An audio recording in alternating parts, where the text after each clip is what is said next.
लक्ष्मी का अपने घर में पूरा दबदबा था। हिटलर की तरह वो सारा काम अपने पति और बेटे से करवाती। धीरे धीरे उसके पति की तबीयत खराब रहने लगी। सुनो जी, अब आप बुजुर्ग हो गए हो, काम में भी अब हाथ आपके फुर्ती से नहीं चलते। अरे भाग्यवान, भगवान से डर। तुझसे मैंने शादी अपने इकलौते बेटे के अच्छे पालन पोषण के लिए की थी, लेकिन तूने तो उसका बेड़ा गर्क कर दिया। मैंने क्या किया? पढ़ाया लिखाया, अब नौकरी नहीं लग रही तो मैं कैसे जिम्मेदार हो गई? अब घर में बैठकर रोटी तोड़ रहा था तो मैंने कहा काम ही कर ले। एक तो भला करो और ऊपर से बातें सुनो।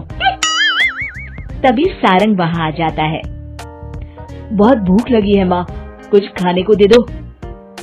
अब तुम्हारे पापा का हाथ तो चल नहीं रहा है। मैं ही जा रही हूँ आज किचन में, बनाती हूँ कुछ। हे भगवान, कैसे होगा इतना काम मुझसे? लक्ष्मी किचन में काम कर रही होती है कि तभी अचानक उसे आइडिया आता है। अरे मैं भी ना, अरे यहाँ तो फ्री की नौकरानी ला सकती हूँ मैं, फिर मैं क्यों खाना बना रही हूँ? उस दिन लक्ष्मी सारंग की पसंद का खाना बनाती है और बैठकर उसे बड़े ही प्यार से खिलाती है। खा ले बेटा, खा ले, पेट भर के खा ले।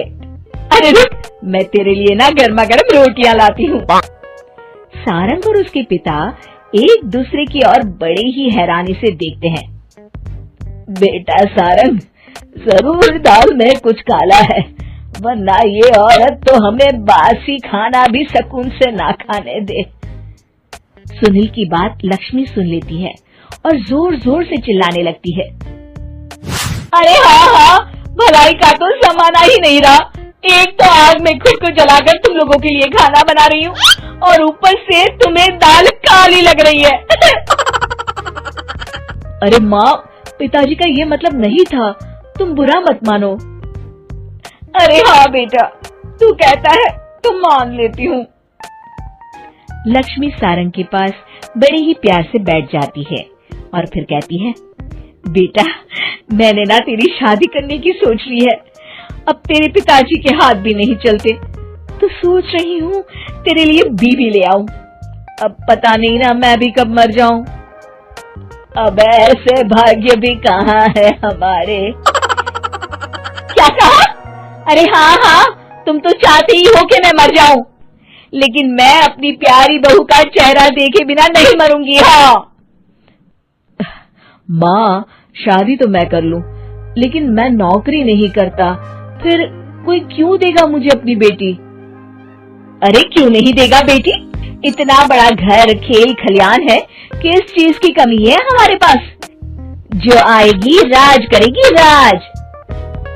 हम तो ना कर पाए राज, ये बोलो कि एक और नौकर तुम्हारे पास आ जाएगा। मैं कहती हूँ चुप हो जाओ। अरे खुद के घर का खाना बनाएगी तो क्या नौकरानी हो जाएगी? अब तुमसे तो किचन का काम होता नहीं, तो कोई तो करेगा ना।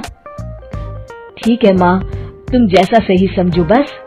अब मेरी एक शर्त है, लड़की जो भी हो वो दिखने में कैसी भी हो या कहीं की भी हो, बस पढ़ी लिखी होनी चाहिए। अरे हाँ, ला देंगे पढ़ी लिखी बेटा, मैंने कौन सा काम करवाना है उससे। हाँ।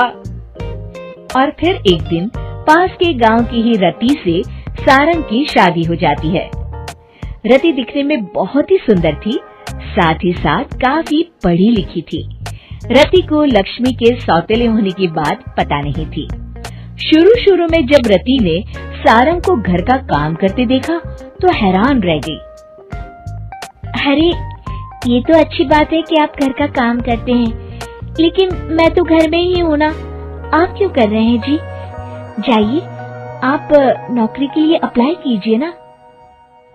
तभी लक्ष्मी वहाँ आ जाती है। अरे रति बहू, करने दे उसे काम। और हाँ, मेरे घर के कुछ नियम है, कायदे हैं, यहाँ बीच में ना ही बोलो तो तुम्हारे लिए अच्छा होगा।